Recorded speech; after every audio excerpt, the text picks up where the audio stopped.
Hi, welcome to our YouTube channel Education Wire. Today we are going to have a lecture on political science for the standard 10th. Let's start. Chapter number 5, Challenges faced by Indian democracy.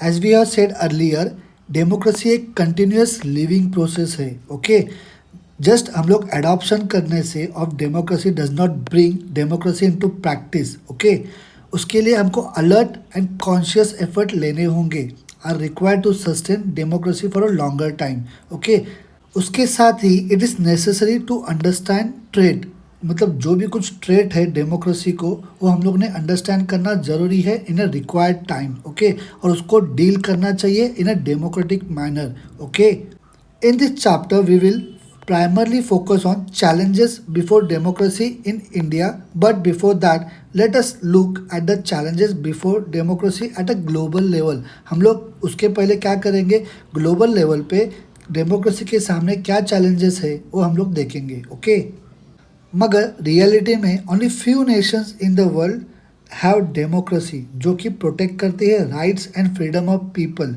और priority देती है to the welfare of the people. Okay, many democracies are facing the challenge of military take over.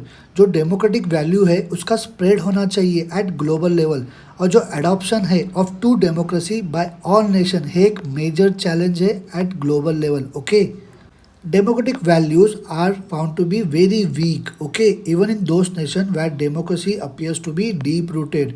In nations like India, democracy appears in the form of voting, elections, governmental structure, judiciary. Magar this is only a political form of democracy. To become a way of life, democracy must be practiced in each and every aspect of social life. मतलब कि democracy को practice होना चाहिए, हर एक जगह में उसका use होना चाहिए. Okay, in social life also. Inclusion of all social components, autonomy to social institution, मतलब जो सोशल इंस्टीट्यूशन है उनको ऑटोनॉमी देनी चाहिए. एम्पावरमेंट ऑफ सिटीजन्स, मतलब जो सिटीजन्स है उनको एम्पावर करना चाहिए. प्रोटेक्शन देना चाहिए to the human values need to be adopted for real cultivation of democracy, मतलब उससे से क्या होगा, जो डेमोक्रेसी है उसका रियल कल्टिवेशन होगा. Okay, another challenge before democratic nation की इंश्योर करना कि जो डेमोक्रेटिक के जो रूट्स है वो डीप रूटेड होने चाहिए. Freedom, equality, fraternity, justice, peace, development and humanism are the values. इसको प्रैक्टिस करना चाहिए हर एक लेवल पे सोसाइटी के. ओके, जो उसके लिए जो मास सपोर्ट चाहिए इस पर्पस के लिए वो गैदर होगा only through democratic means. Okay, challenges before Indian democracy to make democracy more meaningful. The government of India इन्होंने क्या किया, जो सेंट्रलाइज पावर थी उसको डिसेंट्रलाइज कर दिया और उन्होंने अडॉप्ट किया the policy of reservation for women and weaker section of the society. But हमको ये सोचना पड़ेगा वेदर ऐसे सब मेजर्स लेके रियली जो पावर है वो लोगों के हाथ में जाएगी क्या. Okay, now communalism and terrorism, religious conflicts and the resultant terrorism है क्या है, हमारे देश के सामने मेजर चैलेंज है before the Indian democracy. Okay, इससे क्या हो जाता है, सोशल स्टेबिलिटी, मतलब सामाजिक जो स्टेबलनेस है वो हैम्पर्ड हो जाती है due to increasing religious hostility. लोगों का जो पार्टिसिपेशन है इन द डेमोक्रेटिक प्रोसेस वो कम हो जाता है to a great extent due to terrorism. Okay, आपको तो पता होगा ना कि टेररिज्म मतलब क्या होता है, killing of ordinary people for political purpose. Okay, left extremist and Naxalism, Naxalism को इस पैरा में अच्छी तरीके से समझाया है, आप ठीक से ध्यान रख के सुनिए. ओके, नक्सलिज्म हमारे इंडिया के लिए एक मेजर प्रॉब्लम है. नक्सलिज्म की शुरुआत एज अ मूवमेंट हुई थी to remove injustice, okay, against aggressive landless farmers and for the tribal people. Okay, but today आज का स्टेटस क्या है, Naxalism has become a violent struggle. अभी एक वो वायलेंट स्ट्रगल बन गया है. इन द नक्सलाइट मूवमेंट जो इम्पोर्टेंस दिया गया था for the solving problems of farmers and tribal people वो अभी कम हो गया है. इंस्टेड अभी उन्होंने क्या किया है, वायलेंट मेजर को अपनाया है to oppose the government policy. Okay, attacking the police forces and such other tactics उन लोग यूज़ करते हैं by the naxalite group. Okay, corruption in India, जो करप्शन का एक्सटेंड है वो बहुत ज़्यादा है in the public sector specially. Government की जो वर्किंग कैपेसिटी है वो कम हो जाती है due to this corruption. Okay, at the political and administrative level. People का जो ट्रस्ट है वो कम हो जाता है और उन लोग डिससेटिस्फाई हो जाते हैं about the entire governmental system due to delay in governmental work. जो भी गवर्नमेंट की तरफ से जो भी काम काज होता है वो लेट हो जाता है, तो इससे हमारे मन में क्या हो जाता है, ट्रस्ट खत्म हो जाता है, डिससेटिस्फाई हो जाते हैं। Okay, because of this corruption हमको सब जगह पे क्या दिखाई देता है, poor public services, facility and different financial blunders. आज ना कल हमको न्यूज़पेपर में, न्यूज़ टेलीविजन में सुनाई देते हैं। करप्शन कहाँ पे ज़्यादा दिखाई देगा आपको, इलेक्ट्रल प्रोसेस, बोगस वोटिंग होता है, ब्राइबिंग करते हैं वोटर्स को पैसा दिया जाता है किसी कैंडिडेट को वोट देने के लिए, एबडक्ट किया जाता है वोटर्स को, मतलब एबडक्ट मतलब उसका अपहरण किया जाता है, किडनैप किया जाता है एंड सच अदर थिंग्स। क्या करता है, पीपल का कॉन्फिडेंस कम हो जाता है in the democratic process. Okay, criminalization of politics, increased participation of criminals in the political process। ये भी क्या है, ये सीरियस प्रॉब्लम है for the democratic system. Sometimes political party क्या करती है, जो इलेक्शन का जो टिकट होता है ऐसे लोगों को देती है जिनका क्रिमिनल बैकग्राउंड हो, जो कि क्रिमिनल एलिगेशन फेस कर रहे हो और जो करप्शन का भी एलिगेशन फेस कर रहे हो। इससे क्या होता है, जो पैसे का रोल है वो बढ़ जाता है और मसल पावर का भी। ओके, इन पॉलिटिक्स दिस में ऑल्सो लीड टू, इससे क्या होता है, वायलेंस आ जाता है ड्यूरिंग द इलेक्शन कैंपेन्स और during the election process. Okay, now the social challenges. Apart from the challenges mention about, जो भी हम लोग ने चैलेंजेस अभी देखे जो कि हमारा जो डेमोक्रेटिक सिस्टम फेस कर रहा है, Indian democracy faces other social challenges, और भी बाकी के सोशल चैलेंजेस है जो कि हमारा इंडियन डेमोक्रेसी फेस कर रहा है, जैसे कि problems like unemployment, unequal distribution of resources, मतलब जो रिसोर्स है उसका इक्वली डिस्ट्रीब्यूशन नहीं हो रहा है, जो गैप है between the rich and the poor वो बढ़ते ही जा रहा है, कास्ट बेस्ड इश्यूज भी है हमारे डेमोक्रेटिक सिस्टम में।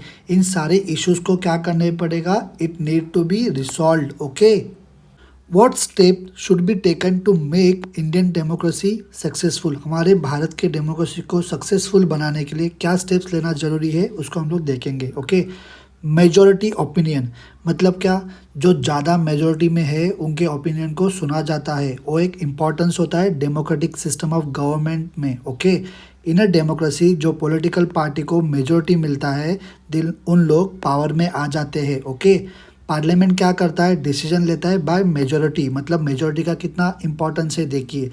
डेमोक्रेसी का एम क्या होता है, of the welfare of the majority of the people. Importance किसको दिया जाता है, is given to majority. Okay, it is possible that injustice हो सकता है to those who are marginal, जिन लोग माइनॉरिटी में है, मतलब जिन लोग का पॉपुलेशन कम है उन लोग के साथ कभी कभी इनजस्टिस हो जाता है। दो जो डेमोक्रेसी होता है is a government by majority, जो माइनॉरिटीज़ होते हैं should be included in the process of decision making, मतलब माइनॉरिटीज़ को भी डिसीजन मेकिंग में इंक्लूड करना चाहिए। ये गवर्नमेंट का ड्यूटी होता है टू टेक इनटू कंसिडरेशन जो भी कुछ इंटरेस्ट है माइनॉरिटीज़ के लोगों का, उनका भी कंसिडरेशन, उनके भी सोच, उनके विचार को कंसिडरेशन में लेना चाहिए। Okay, in short democratic government में क्या होता है, everyone's opinion should be consider important, मतलब हर एक के ओपिनियन को इम्पोर्टेंस देना चाहिए। सिमिलरली जो मेजॉरिटी गवर्नमेंट होता है should not be the government of majority community, मतलब मेजॉरिटी कम्युनिटी का ही गवर्नमेंट नहीं होना चाहिए, मतलब सब लोग के भले के लिए सोचना चाहिए। Okay, all religious, linguistic, ethnic and caste group should get equal opportunity, मतलब सभी लोगों को एक तरीके का अपॉर्चुनिटी मिलना चाहिए to participate in the decision making process, कोई भी पीछे छोड़ा नहीं रहना चाहिए। ओके, हमारे इंडिया की जो जुडिशरी है वो कॉन्शियस एफर्ट ले रही है to make political process transparent बनाने के लिए। ओके, कॉन्शियस मतलब वेरी केयरफुल एफर्ट्स ले रही है। Okay, to prevent the criminalisation of politics, judiciary has adopted measures like very strict punishment to the criminals and prohibiting criminals from participating in the political process. Okay, हमारी India की democracy को successful बनाने के लिए it is not just sufficient to make efforts at the level of government, administration and judiciary, मगर सभी को participate करना होगा at social and individual level. Okay, हमको क्या करना पड़ेगा, कॉन्शियस एफर्ट्स डालने पड़ेंगे उसके लिए, right.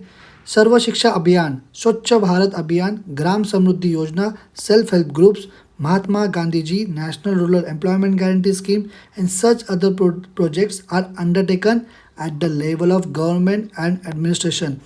To increase the political participation of women, government ने क्या किया है, 50% सीट्स रिजर्व किए हैं in local self governing institutions में भी. ओके, इंडियन डेमोक्रेसी को सक्सेसफुल बनाने के लिए it is essential to increase the participation of people at all level. Okay, if such participation increases, मतलब ऐसा पार्टिसिपेशन बढ़ता रहा, especially at the level of government, it will help in changing public policy. Okay, public policy में change आना शुरुआत हो जाएगा. Public policies are made through interaction with the people. लोगों के इंटरेक्शन से पब्लिक पॉलिसी बनाई जाती है.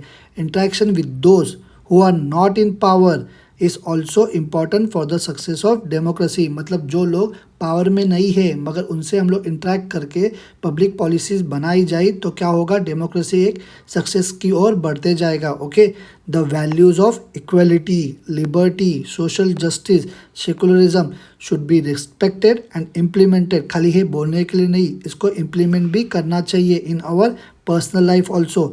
For the success of democracy everyone should keep in mind, हम लोग ने ये हमारे दिमाग में रखना चाहिए, that we are also responsible citizens of the nations also. Okay, still आपको इस चैप्टर पे कुछ भी डाउट होगा आप लोग मुझे नीचे कमेंट करके बताइए. ओके, मैं उसका रिप्लाई कर दूंगा, डोंट वरी. आप लोग इस चैनल को लाइक कीजिए, आपके दोस्तों के साथ इस वीडियो को शेयर कीजिए. ओके, और जाते जाते इस चैनल को क्या कीजिए, सब्सक्राइब कीजिए. हम मिलेंगे अगले लेक्चर के वीडियो में. Okay, bye.